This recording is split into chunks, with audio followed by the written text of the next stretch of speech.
For 500 million years, Earth was silent.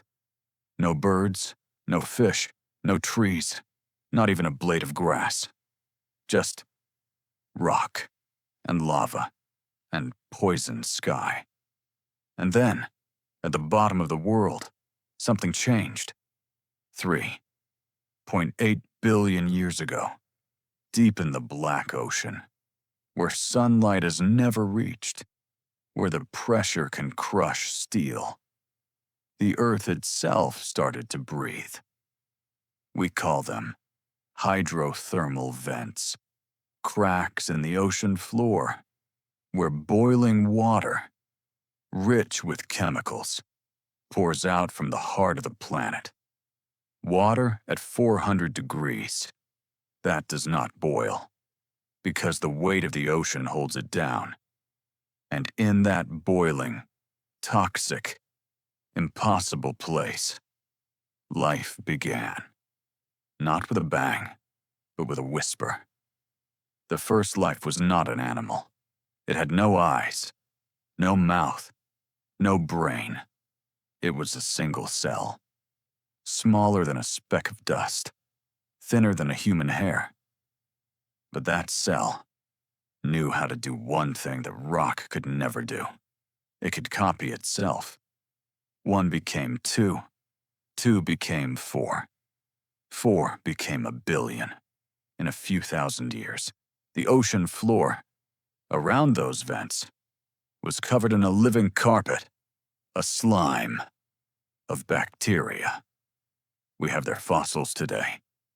We call them stromatolites, layered rocks, built by bacteria, layer after layer, for millions of years. If you see a stromatolite, you are looking at the oldest city on Earth, built by the first living things, and for 1 billion years. That was it. That was all life on Earth was. Just slime. Just bacteria. No fish, no dinosaurs. Just an ocean full of microscopic dots. You might think, that is boring. 1 billion years of nothing but slime. But it was not boring. It was a war. A chemical war that would change the entire planet. You see, those first bacteria, they needed energy to live. So they learned to eat sunlight. We call this photosynthesis. They took the light of the sun, the water of the ocean, and the poison of the air, which was carbon dioxide. And they made food. And as waste, they made oxygen. Oxygen. The air you are breathing right now was once poison. It was toxic waste from bacteria. At first, the Earth swallowed it. The iron in the ocean rusted. For millions of years, all that oxygen just made rust. The ocean floor turned red. We can still see those red rocks today, in bands, all over the world. But then, the rust was full. The ocean could not hold more, and the oxygen started to leak into the sky. Slowly, over hundreds of millions of years, the sky changed from orange and toxic to clear and blue. The poison air became breathable air, and with that blue sky came something else, a shield. High in the atmosphere, oxygen became ozone, a layer that blocked the deadly rays of the sun. For the first time, the surface of the ocean was safe. Life could leave the deep and come to the light. And life did. It exploded. Green carpets of algae, floating in the sun, forests of bacteria, under the waves. The Earth was no longer a dead rock. It was a living ocean. Green, blue, alive. But it was still only slime. No creature had a face. No creature had a heart. Yet. Because to get from slime to you, Earth would have to go through hell again. The oxygen that life had made would almost kill it. The planet would freeze into a giant snowball, and the world would have to start over. The Earth was breathing. For the first time in 500 million years, the sky was blue, a thin veil, high above the world. The ozone layer was holding back the death rays of the sun. The ocean below was calm and clear and empty. It looked like peace, like the worst was over, like life could finally begin. But Earth wasn't done. Being born from the darkness of space, beyond Mars, beyond the asteroid belt, a storm was coming. We call it the Late Heavy Bombardment, a time when the solar system became a shooting gallery, and Earth was the target. At first, it was one, a single star falling in the daytime, burning through the new blue sky. Then 10, then 100, then 10,000. The sky turned white with fire. Asteroids, some the size of cities, some the size of mountains, slammed into the young ocean at 20,000 kilometers per hour. When they hit, the ocean boiled. Imagine an ocean vanishing in a second, water turning to steam, a wave of steam, 1,000 kilometers high, racing around the planet. The ground that had cooled melted again. The crust cracked open, and from the cracks, red rivers of lava poured out for hundreds of kilometers. The blue sky you just saw was gone, replaced by black and orange again. The air filled with ash and sulfur, yellow clouds of poison so thick that you could not see the sun for 100 years at a time. This was hell. Again. Worse than before. The Earth was choking on its own birth. Lightning never stopped. Day and night, the sky was torn by white lightning, striking the black ocean, striking the lava, striking the ash. And in that lightning, in that sulfur, in that poison, something strange was happening. Chemicals were mixing. The asteroids, they were not just rock. They brought water. They brought carbon. They brought amino acids, the building blocks of life, from space. The lava brought heat and iron and phosphorus. The sulfur clouds brought energy, and the lightning brought the spark. For millions of years, this chemical soup boiled and mixed and boiled again in the deep, dark ocean where the asteroids could not reach it anymore. Down there, 3 kilometers deep, the world was quiet. No impacts, no light, no storms, just heat from the inside of the Earth, cracks in the ocean floor. We call them hydrothermal vents. Were pouring out black, hot water, full of minerals. Chimneys, as tall as buildings, made of iron and sulfur, growing in the dark. And on those chimneys, life found a way to hold on. It was not an animal, it was not a plant. It was just a film, a slime, a thin layer of cells. So small, you would need a microscope to see one.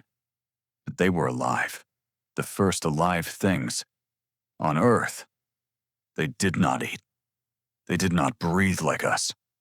They drank the chemicals from the vent itself. They ate sulfur and iron and made energy from heat. One cell became 2, 2 became a million. A million became a trillion. Slowly, patiently, they covered the vents in a living carpet, glowing, slightly, in the dark. If you could have stood there, in that boiling darkness, 4 billion years ago, and looked closely, you would have seen it. The ocean floor was no longer just rock. It was fuzzy. It was alive. And these tiny things, they would do something. No asteroid, no volcano could ever do. They would change the planet forever. They would learn to use sunlight. And when they did, they would make the sky blue. Again. And this time, it would stay blue. But that is still millions of years away. For now, in the deepest, darkest, most violent ocean, in the middle of a world on fire, the first heart of Earth has just started to beat. For 1 billion years, nothing changed. The Earth was alive, but barely. A thin green slime covering black rocks in a dark ocean. That was it. The stromatolites grew, layer by layer, 1 millimeter, every 100 years, building towers of bacteria in the shallow water. And inside those towers, one family of bacteria learned a new trick. They were blue. We call them cyanobacteria.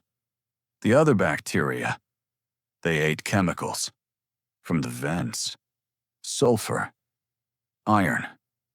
But cyanobacteria, they looked up. They saw the sun. Sunlight was everywhere. Free energy, falling from the sky, 10,000 times more powerful than anything in the vents.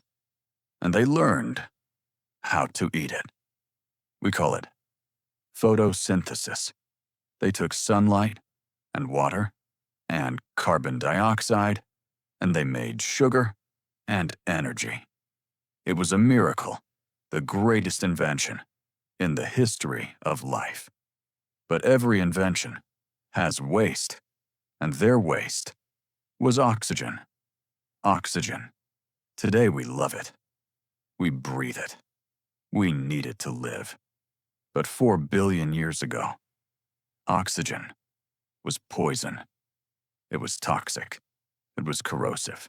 It burned everything it touched. Imagine. Bleach pouring into the ocean. That is what oxygen was. At first, no one noticed.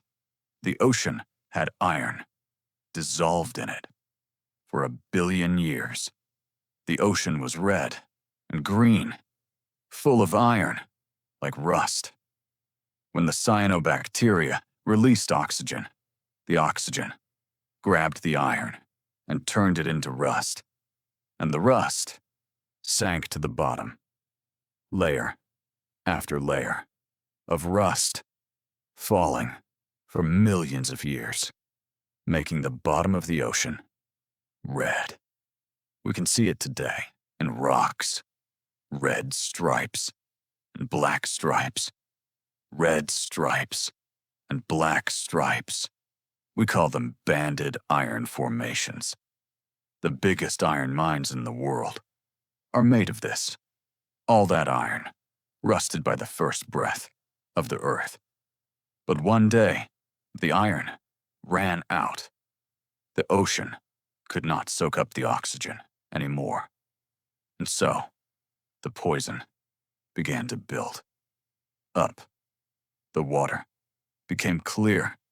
For the first time, you could see through the ocean because the iron was gone, and the oxygen began to escape into the sky. The sky that was already blue became bluer, deeper, darker blue. But down below, it was a catastrophe. The bacteria that had lived for 1 billion years, breathing sulfur, breathing iron. They had never seen oxygen. And oxygen killed them. It was the first mass extinction on Earth, not caused by an asteroid, not caused by a volcano, caused by life itself. Life. Poisoned. Its own planet. 99% of all living things on Earth died in the oxygen holocaust. The ocean that was once full of slime became empty, silent, dead. Again. But the cyanobacteria, they survived. They loved the poison because it was their own, and they kept making more and more and more, until so much oxygen filled the air that something new happened to the planet itself. Methane was a gas that had kept the Earth warm, like a blanket. The early Earth was hot because of methane. But oxygen destroys methane. When the oxygen went up, the methane vanished, and the blanket was pulled off. The Earth, that was once hot and tropical, began to freeze. Ice started at the poles, and it grew, and it grew, and it grew, until the entire ocean was covered in ice. 100 meters thick, the entire planet became a white snowball from the North Pole to the South Pole. White, silent, frozen, dead.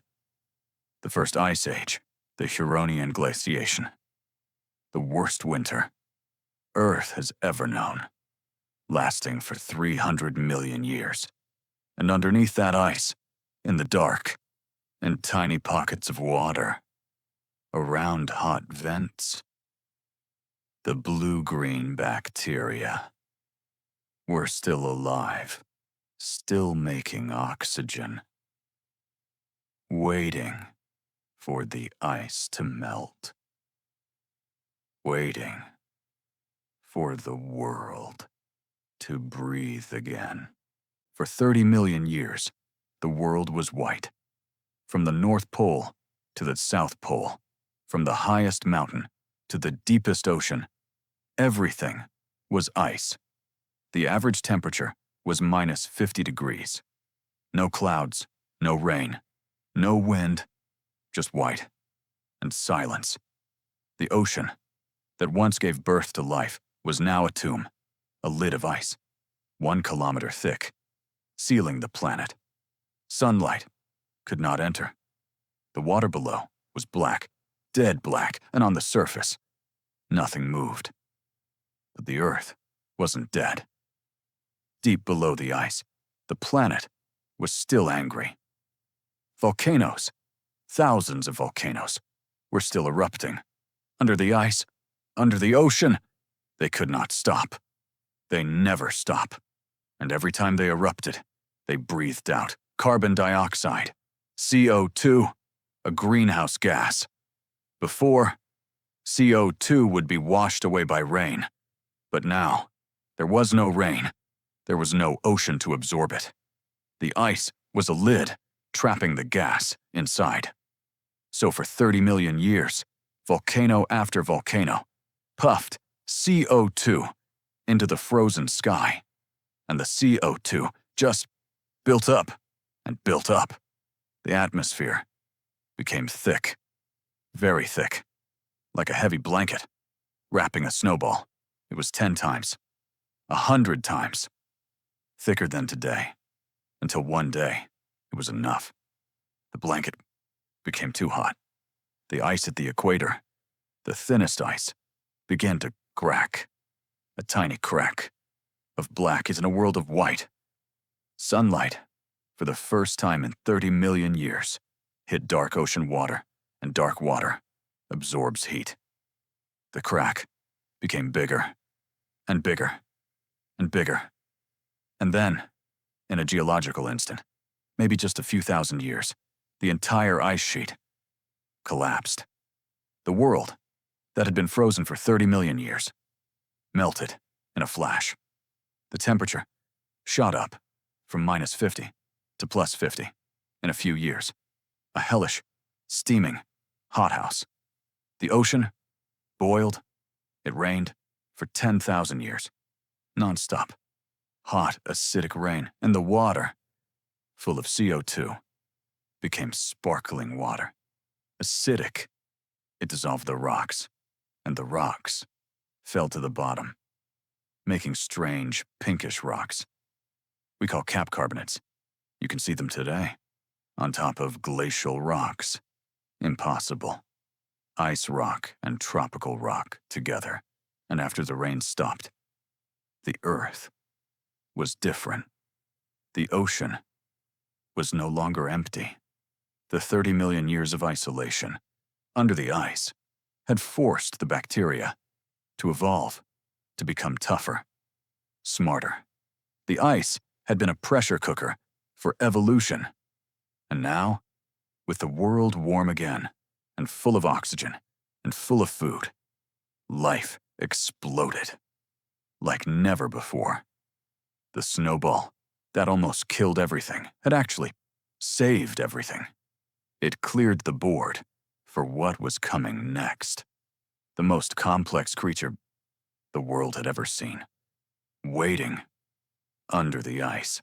The ocean was boiling, too hot to touch, too hot to breathe.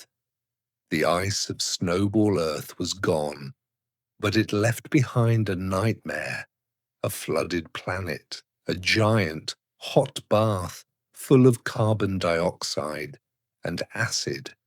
Most life should have died, and most did, but some survived.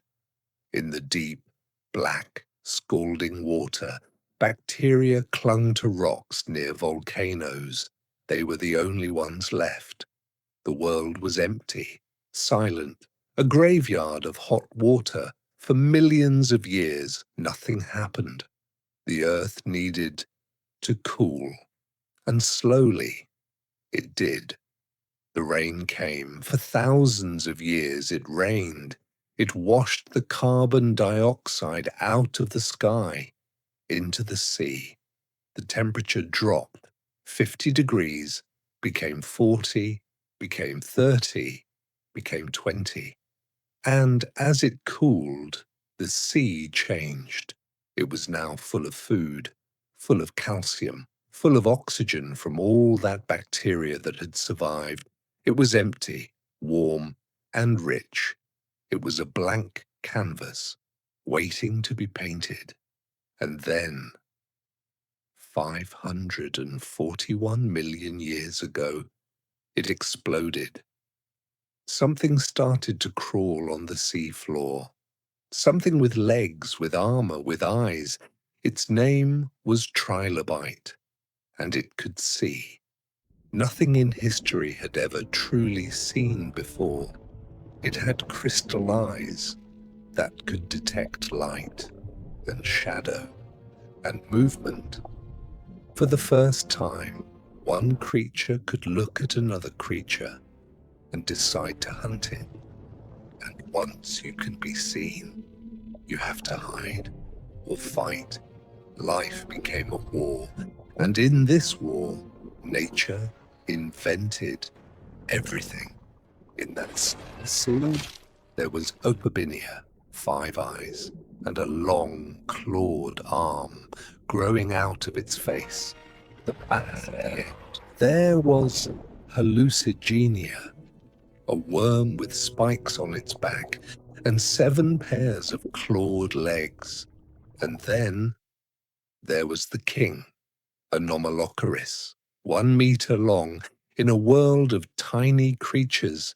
It was a monster, 2 huge spiked arms at the front, a circular mouth filled with teeth like a broken pineapple, and 2 giant eyes on stalks.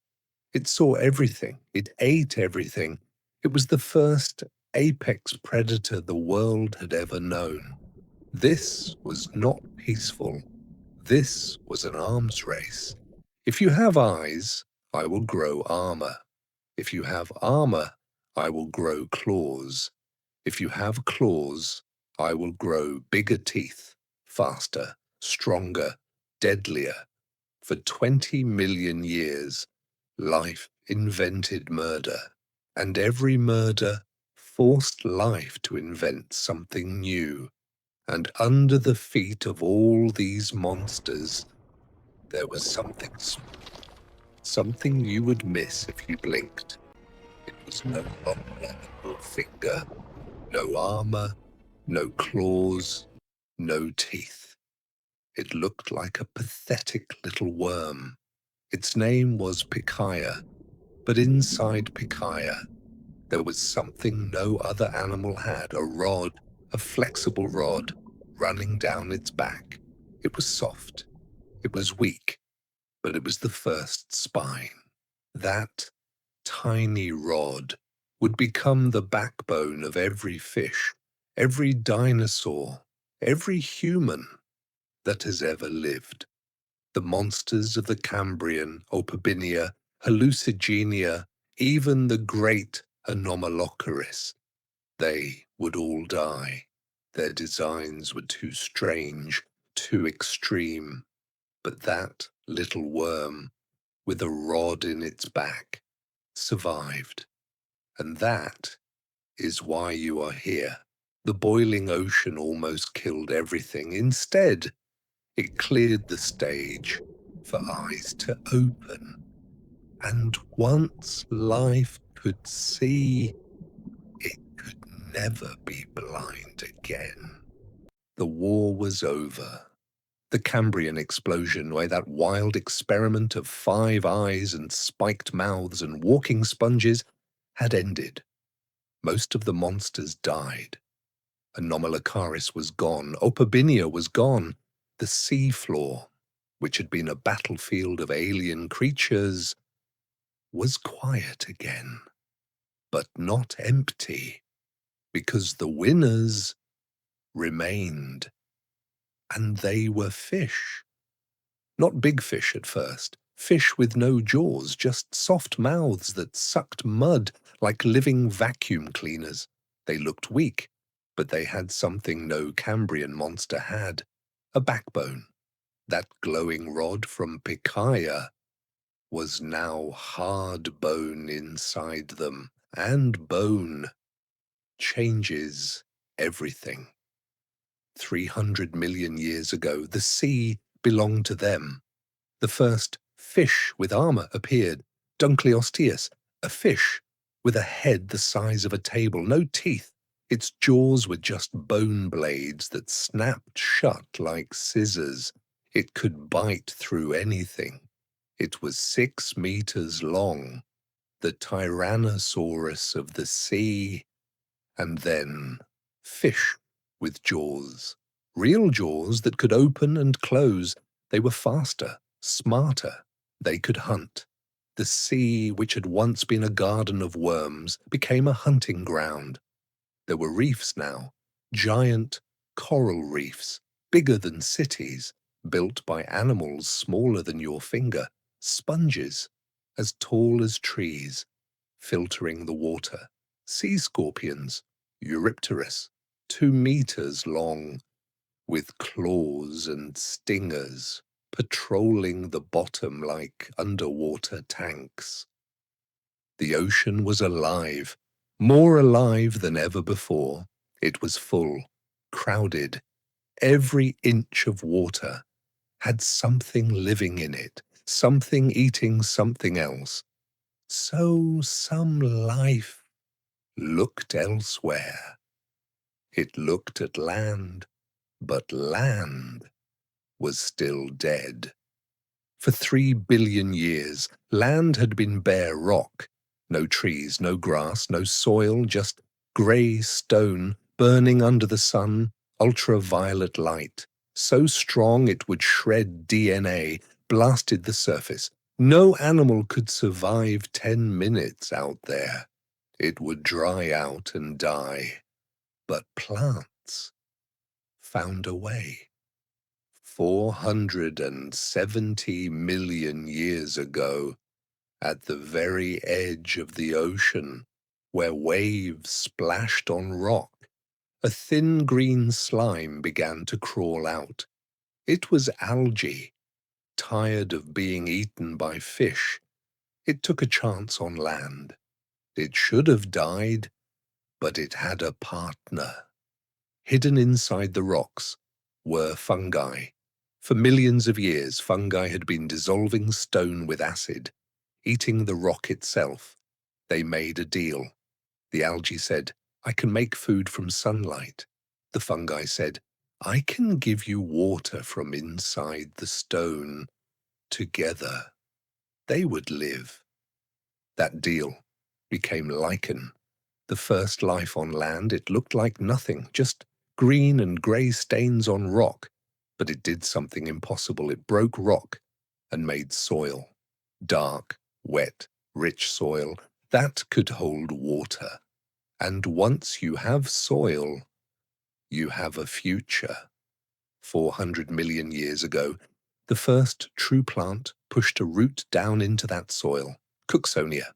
No leaves, no flowers, just thin green sticks, 10 centimeters tall, pointing at the sky. But underneath, its roots cracked the rock deeper, making more soil.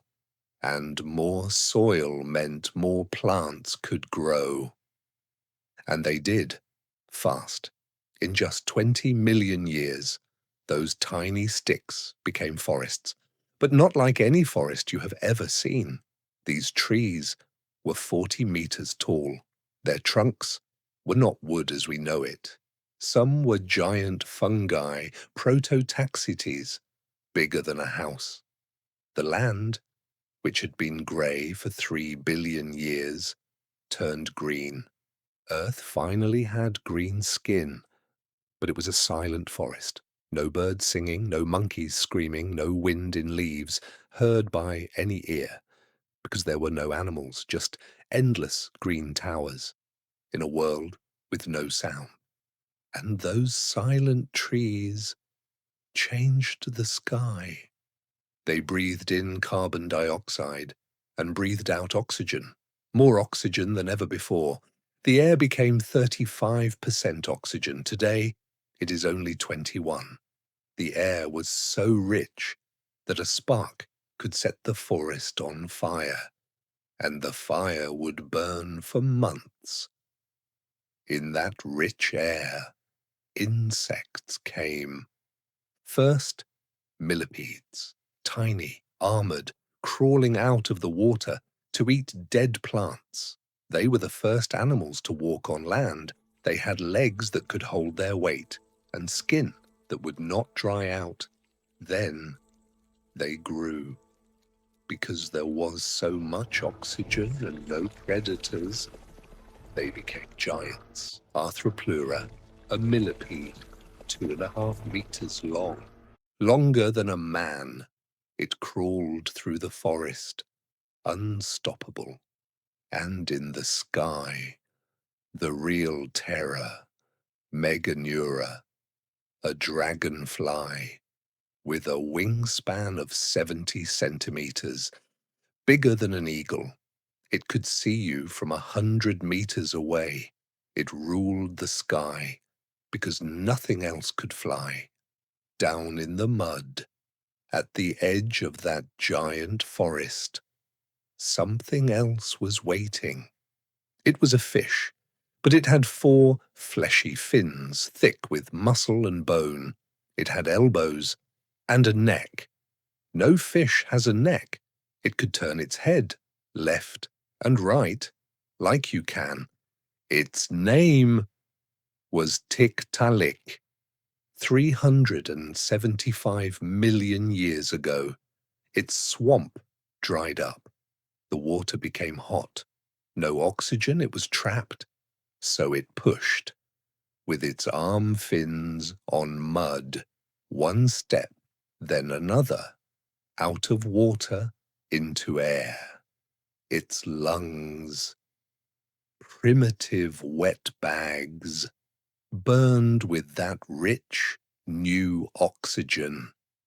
It looked back at the crowded sea full of predators. It looked forward at a giant, silent forest full of giant insects, but with no predators that could eat a fish that could walk.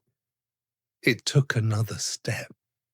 That step in the mud was the first step ever taken on land by your ancestor.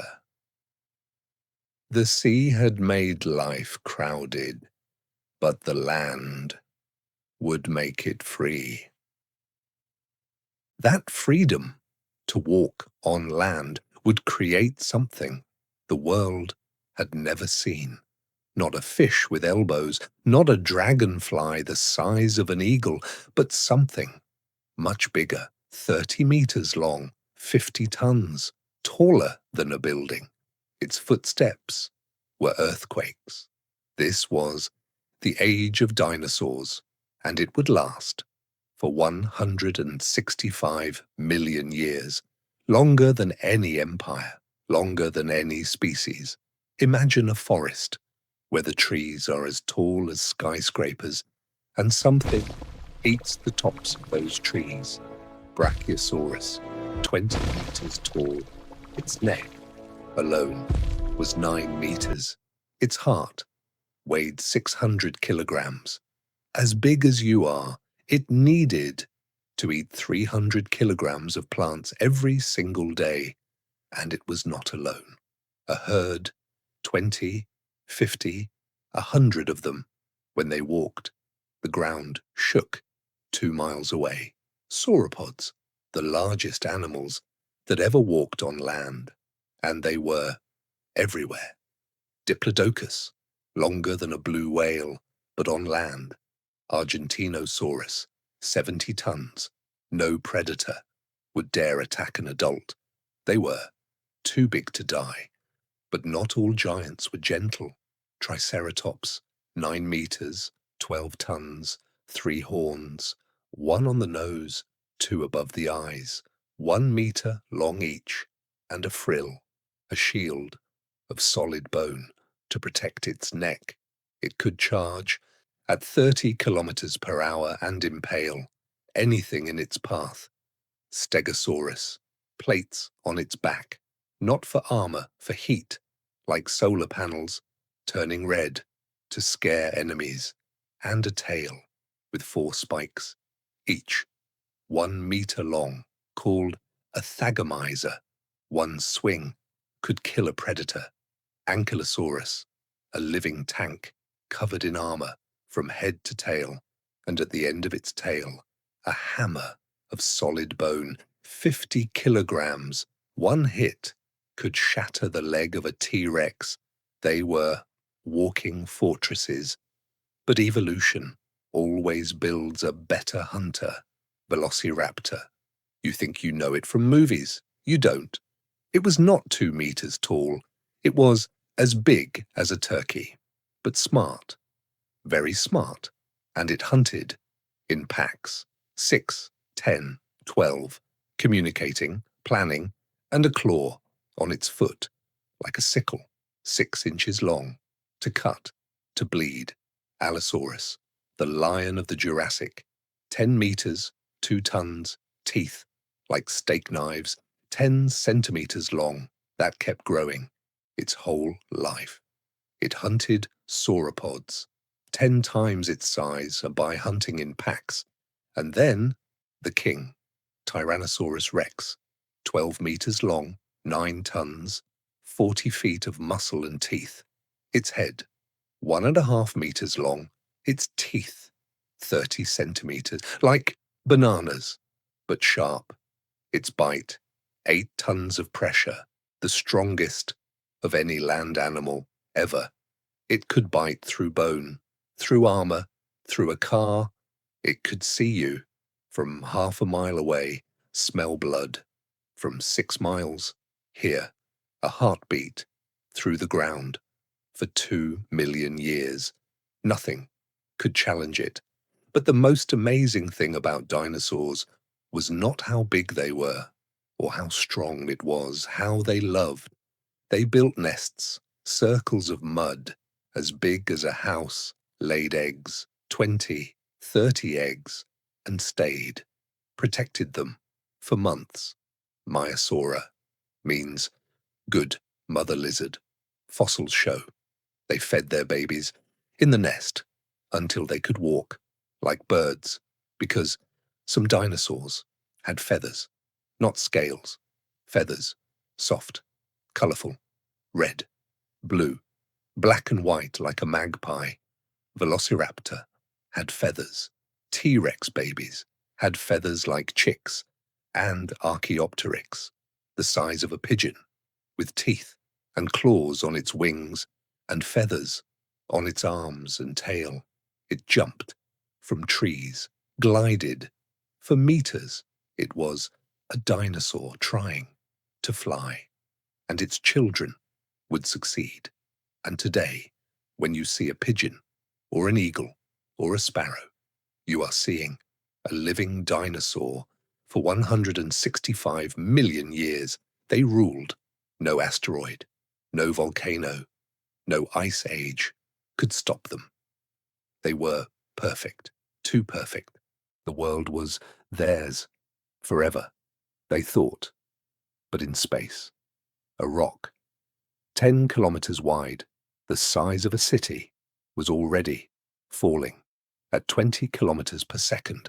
And when it hit, the sky would burn, the oceans would boil, and the age of giants would end in a single terrible day. And it hit after falling through silent vacuum of space at 20,000 kilometers per hour. It touched the shallow sea of what we now call Gulf of Mexico. And it did not just hit, it pierced the crust of the Earth, gouging a hole 150 kilometers wide, 20 kilometers deep, shoving a piece of the planet into its mantle.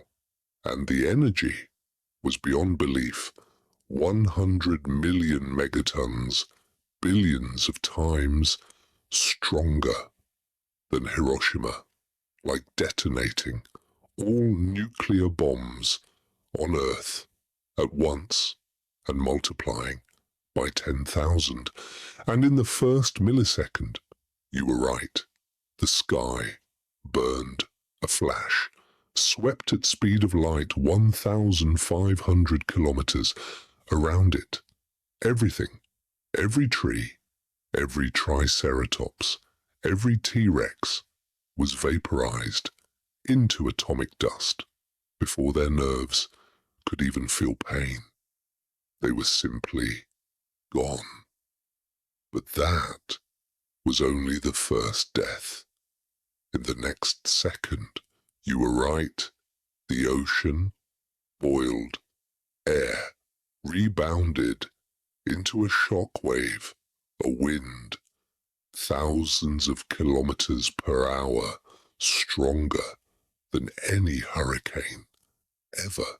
Trees were uprooted like straws, animals were flung like broken toys, and the ground shook with earthquakes of 11 tearing continents, waking all volcanoes at once.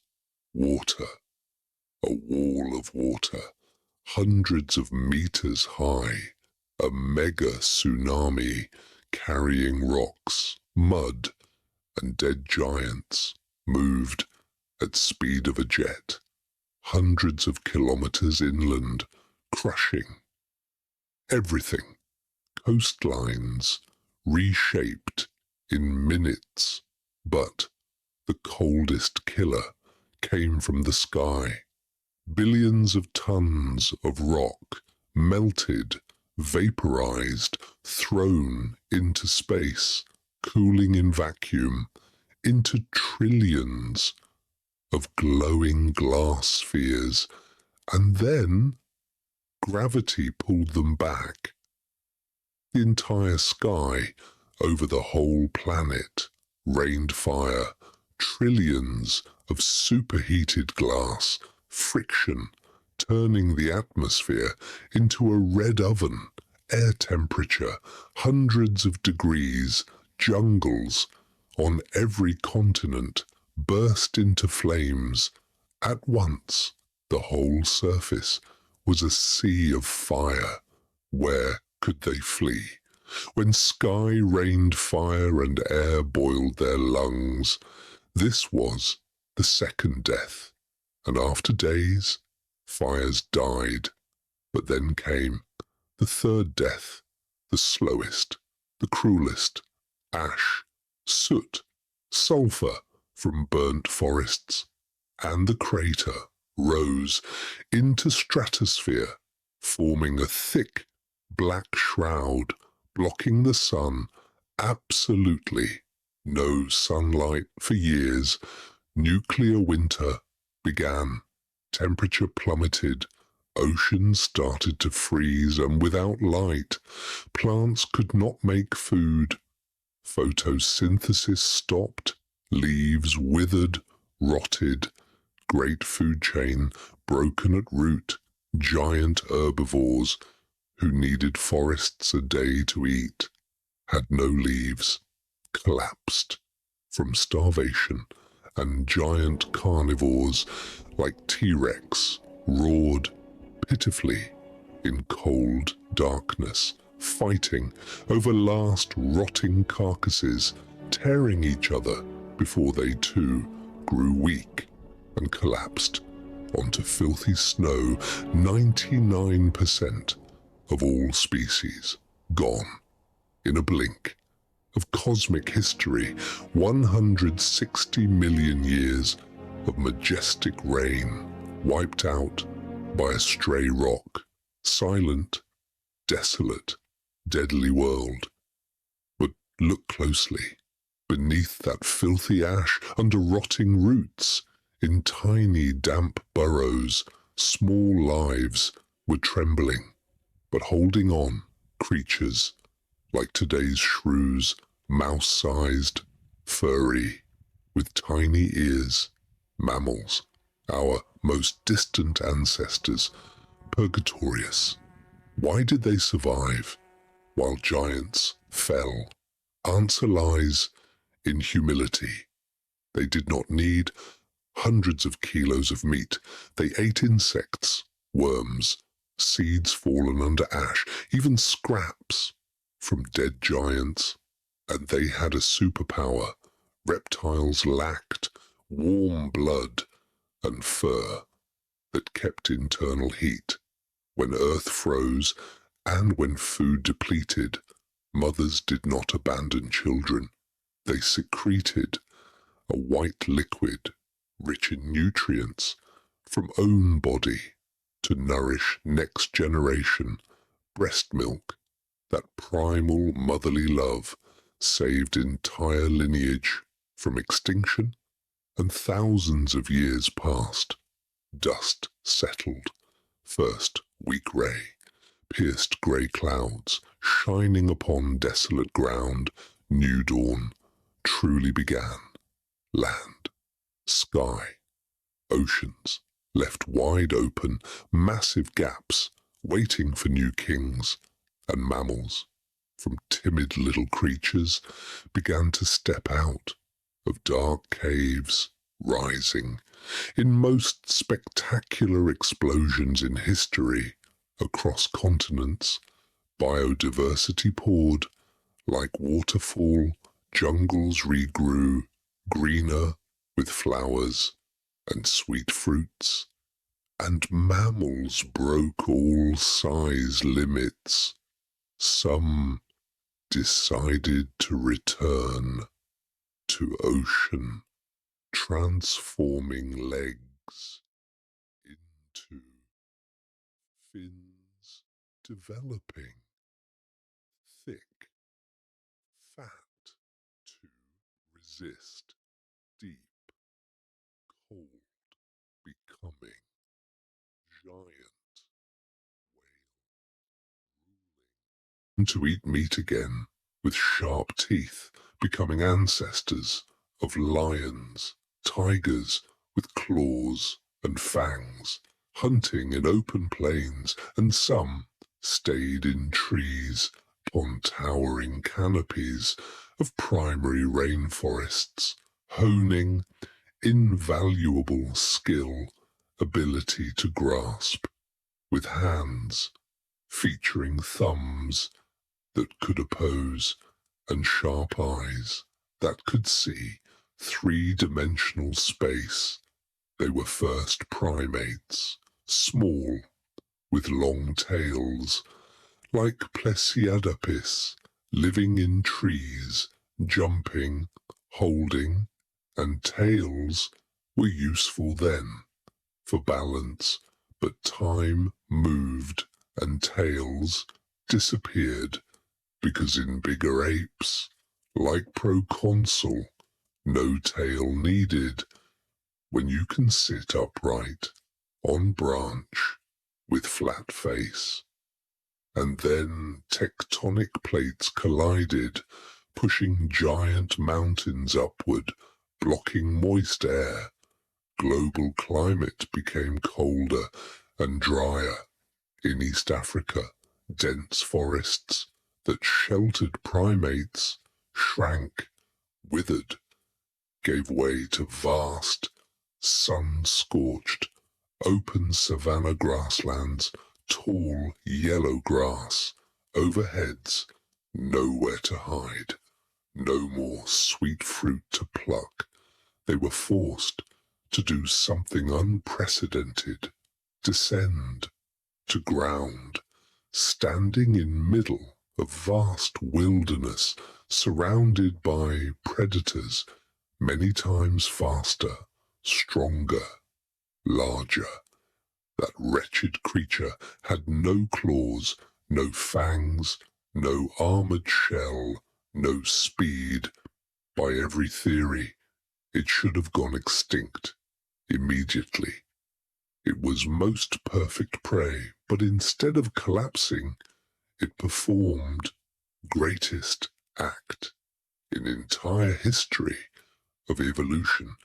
It used two hind legs to stand upright, unsteady, wobbling, falling, but standing again, to see over tall grass, to see if lion coming, standing upright, freed hands from task of moving, and those hands, combined with brain, increasingly expanding from constantly solving harsh survival problems, created magic, tools, broken branch turned into spear, sharply flaked pebble turned into butchering knife, and then, on cold, stormy night, a branch of our ancestors, Homo erectus, accidentally or intentionally brought burning fire from lightning-struck tree back to cave, and flickering fire did more than dispel darkness and wild beasts. Fire cooked food, cooked meat easier to digest, providing massive surplus calories, that energy channeled directly into nourishing single organ, brain. Intelligence exploded for first time. Meaningless sounds of beasts turned into language for first time. Instead of just fearing night, these upright creatures knew how to sit around fire, share food, tell each other imaginary stories. Concepts of family, tribe, culture officially began to spark, enduring brutal ice ages where temperatures froze even oceans. Human tribes resiliently crossed great land bridges connecting continents, migrated out of Africa, spread to every corner of globe, with cunning intelligence, unparalleled unity, deadly weapons, creature that was once weakest prey, had now climbed to absolute top of food chain. And now, hold your breath and imagine if entire 4.5 billion year story of this Earth was 100 steps. You walk 88 steps through dead silent rock, no trees, no birds, no dinosaurs, just bacteria and oceans for 4 billion years, planet learning to breathe. Then, for only 3.5 steps, you see giants, dinosaurs, ruling 165 million years, their whole empire, only 3.6% of history. Then, for 1.5 steps, you see mammals taking over, whales, lions, apes, 66 million years, 1.4%. Then, you walk 99 steps and 96 centimeters, and only in last 4 centimeters, you see first ape stand on 2 legs, 0.04%. Then, in last 6 millimeters, dust on your shoe, you see Homo sapiens, us, appearing.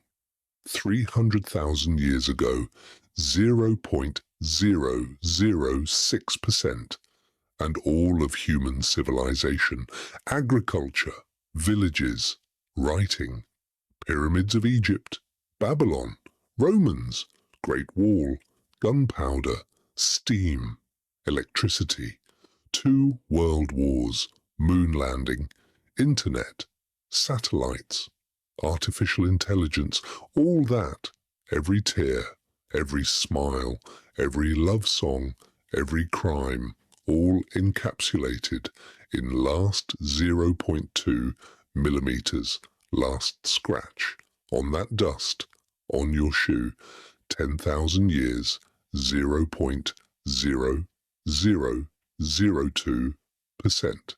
Ticking stops. We have reached end of 100 steps, journey through hellish seas of fire, desolate snowballs, explosions of life, most brutal disasters, has finally stopped. At present moment, right at this very moment, as you sit here, breathing air of 21st century, looking back, perhaps within each of us rises feeling of being overwhelmed and utterly small. We often claim to be lords of all species, center of universe, but we are only last millimeter of last step, existence as fragile as speck of dust, floating in afternoon sunbeam. However, that smallness does not mean we are meaningless. No creature in first 99.99%, including largest tyrannosaurs or supervolcanoes, has possessed power to change face of planet with such terrifying speed as humans, in mere 0.0002%. We bent rivers, leveled mountains, changed atmosphere. We have become true force of nature, man-made asteroid, and now, on quiet evening, at sunset, you will see small child, holding hand of his father, walking slowly. Father points to sky, to bird flying, and child asks, "Papa, what is that?" And father says, "That is a dinosaur, still alive." And child smiles, and holds his father's hand tighter, and in that small hand, holding big hand, in that question. Where did we come from? Whole story. 88 steps of silence, 3.5 steps of giants, 1.5 steps of mammals, last millimeter of humans, lives again. Because we are not end of story. We are just ones who finally learned to remember, because Age of Giants never really ended. It just learned to walk on 2 legs and to hold child's hand and to look at stars and wonder